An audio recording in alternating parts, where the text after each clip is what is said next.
Kohlberg के सिद्धांत पर महत्वपूर्ण एमसीक्यू।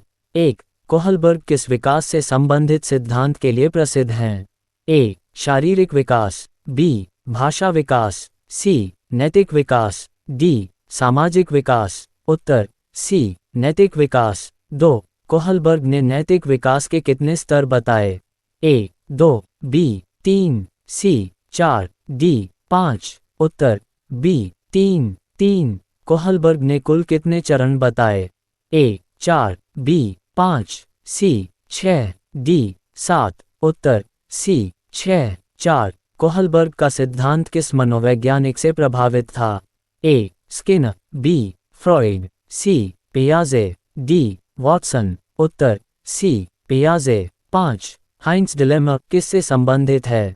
ए. भाषा विकास, बी. नैतिक दुविधा, सी. बुद्धि परीक्षण, डी. व्यक्तित्व परीक्षण। उत्तर बी. नैतिक दुविधा। 6. पूर्व परंपरागत स्तर में बच्चा किस आधार पर निर्णय लेता है?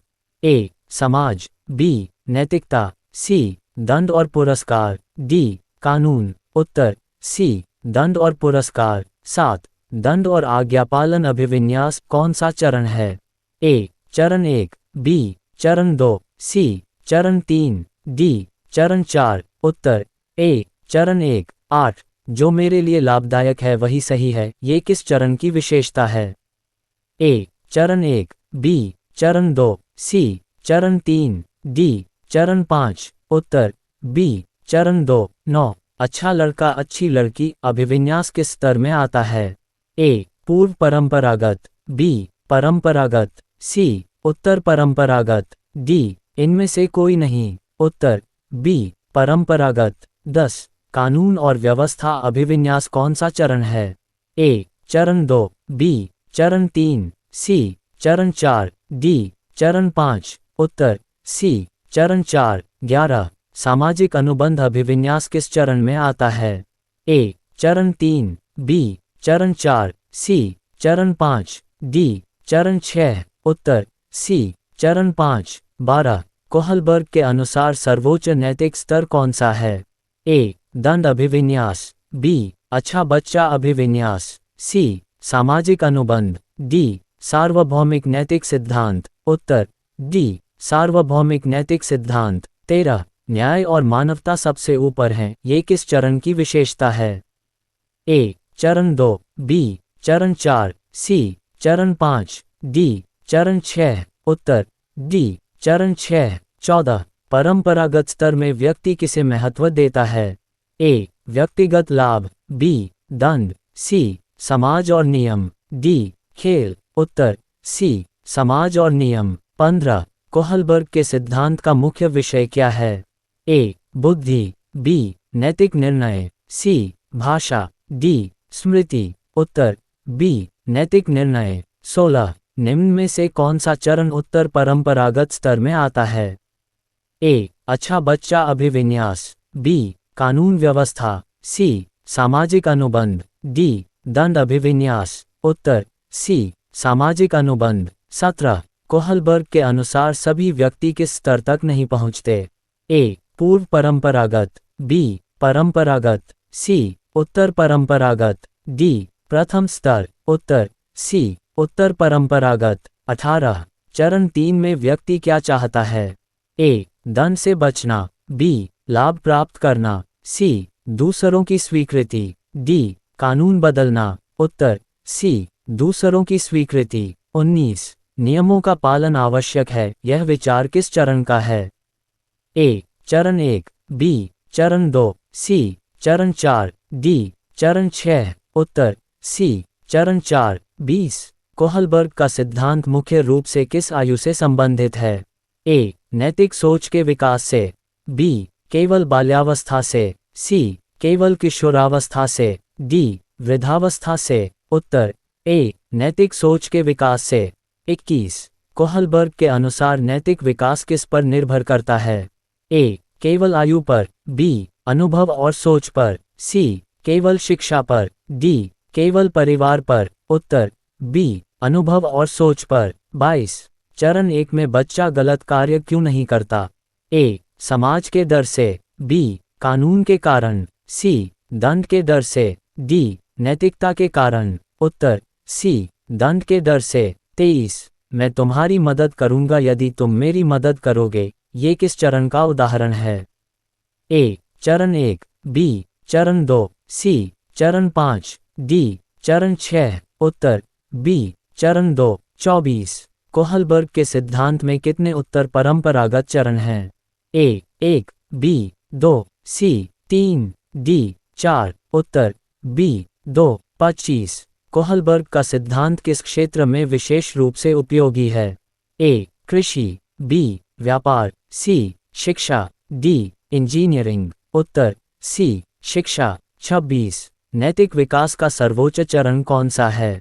ए, चरण 3, बी, चरण 4, सी, चरण 5, डी, चरण 6। उत्तर डी, चरण 6। 27, कोहलबर्ग ने किस प्रकार की कहानियों का प्रयोग किया? ए, वैज्ञानिक कहानियाँ, बी, ऐतिहासिक कहानियाँ, सी, नैतिक दुविधा की कहानियाँ, डी, हास्य कहानियाँ। उत्तर सी, नैतिक दुविधा की कहानियाँ। 28, चरण 5 में व्यक्ति किसे महत्व देता है? ए, दंड, बी, व्यक्तिगत लाभ, सी, मानव अधिकार और समाज कल्याण, डी, प्रशंसा। उत्तर सी, मानव अधिकार और समाज कल्याण। 29, चोरी गलत है क्योंकि यह कानून के विरुद्ध है, ये किस चरण का उदाहरण है? ए, चरण 2, बी, चरण 3, सी, चरण 4, डी, चरण 6। उत्तर सी, चरण 4। 30, कोहलबर्ग के अनुसार नैतिक विकास किस प्रकार होता है?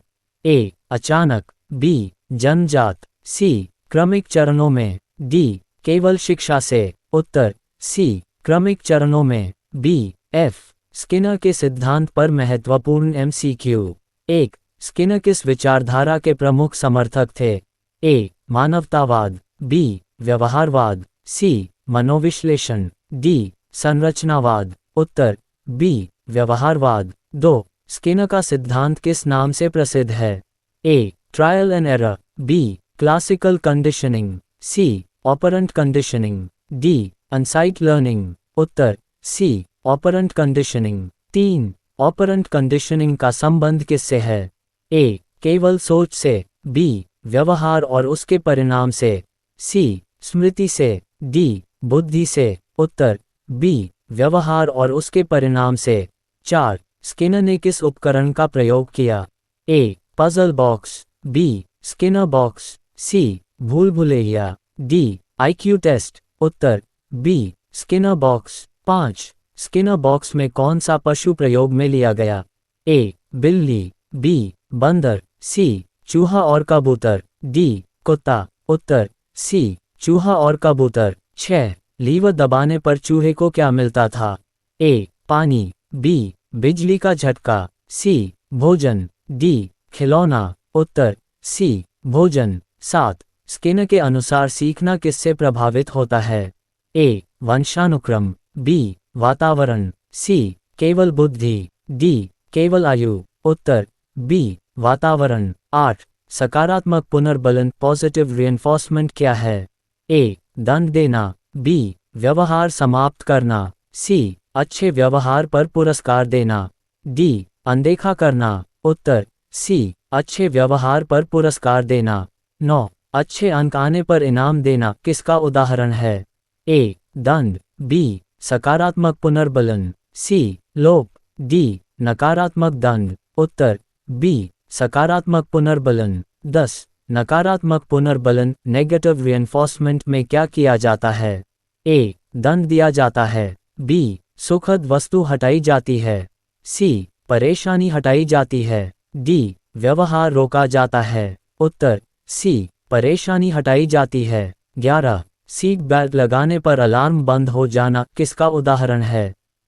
ए, दंड, बी, सकारात्मक पुनर्बलन, सी, नकारात्मक पुनर्बलन, डी, लोप। उत्तर सी, नकारात्मक पुनर्बलन। 12, दंड पनिशमेंट का उद्देश्य क्या है?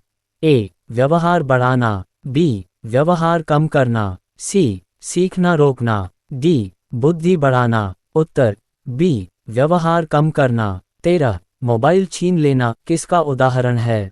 ए, सकारात्मक दंड, बी, नकारात्मक दंड, सी पुनर्बलन, डी लोप। उत्तर बी नकारात्मक दंड। 14 लोप एक्सटिंक्शन क्या है? ए व्यवहार बढ़ाना, बी पुरस्कार देना, सी व्यवहार धीरे धीरे समाप्त होना, डी दंड देना। उत्तर सी व्यवहार धीरे धीरे समाप्त होना। 15 स्किनर के अनुसार कौन सा व्यवहार दोहराया जाता है? ए जिस पर दंड मिले, बी जिस पर पुरस्कार मिले, सी जिसे अनदेखा किया जाए, डी जो कठिन हो। उत्तर बी जिस पर पुरस्कार मिले। 16 कंटिन्यूअस रिइंफोर्समेंट में क्या होता है? ए कभी कभी पुरस्कार, बी हर बार पुरस्कार, सी केवल दंड, डी कोई प्रतिक्रिया नहीं। उत्तर बी हर बार पुरस्कार। 17 हर सही उत्तर पर प्रशंसा किसका उदाहरण है? ए आंशिक पुनर्बलन, बी सतत पुनर्बलन, सी दंड, डी लोप। उत्तर बी सतत पुनर्बलन। 18 फिक्स्ड रेशियो शेड्यूल का उदाहरण कौन सा है? ए मासिक वेतन, बी अचानक टेस्ट, सी 10 वस्तुएं बनाने पर बोनस, डी प्रशंसा। उत्तर सी 10 वस्तुएं बनाने पर बोनस। 19 वेरिएबल रेशियो शेड्यूल का उदाहरण क्या है? ए वेतन, बी लॉटरी, सी परीक्षा, डी दंड। उत्तर B lottery. 20 fixed interval schedule का उदाहरण कौन सा है? A bonus, B lottery, C मासिक वेतन, डी खेल। उत्तर सी मासिक वेतन। 21 वेरिएबल इंटरवल शेड्यूल का उदाहरण है? ए मासिक परीक्षा, बी अचानक टेस्ट, सी बोनस, डी इनाम। उत्तर बी अचानक टेस्ट। 22 स्किनर के सिद्धांत में रिइंफोर्समेंट का अर्थ क्या है? ए दंड, बी व्यवहार को मजबूत करना, सी व्यवहार रोकना, डी भूलना। उत्तर बी व्यवहार को मजबूत करना। 23 स्किनर का सिद्धांत शिक्षा में किसके लिए उपयोगी है? ए आदत निर्माण, बी व्यवहार सुधार, सी प्रेरणा, डी उपरोक्त सभी। उत्तर डी उपरोक्त सभी। 24 स्किनर ने किस प्रकार के अधिगम पर बल दिया?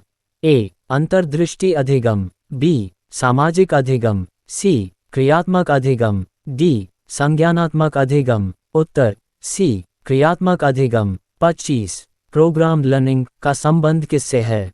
ए फ्रॉइड, बी स्किनर, सी पियाजे, डी कोहलबर्ग। उत्तर बी स्किनर। 26 स्किनर के अनुसार व्यवहार नियंत्रित होता है? ए केवल बुद्धि से, बी केवल भावनाओं से, सी परिणामों से, डी केवल स्मृति से। उत्तर सी परिणामों से। 27 डांटना किसका उदाहरण है? ए सकारात्मक दंड, बी सकारात्मक पुनर्बलन, सी लोप, डी नकारात्मक पुनर्बलन। उत्तर ए सकारात्मक दंड। 28 स्किनर का सिद्धांत मुख्य रूप से किस पर आधारित है? ए मानसिक प्रक्रियाएं, बी बाहरी व्यवहार, सी सपने, डी भावनाएं। उत्तर बी बाहरी व्यवहार। 29 निम्न में से कौन स्किनर सिद्धांत की आलोचना है? ए व्यवहार पर अधिक जोर, बी मानसिक प्रक्रियाओं की उपेक्षा, सी भावनाओं की अनदेखी, डी उपरोक्त सभी। उत्तर डी उपरोक्त सभी। 30 स्किनर का सिद्धांत किस क्षेत्र में सबसे अधिक उपयोगी माना जाता है? ए शिक्षा, बी प्रशिक्षण, सी व्यवहार सुधार, डी उपरोक्त सभी। उत्तर डी उपरोक्त सभी।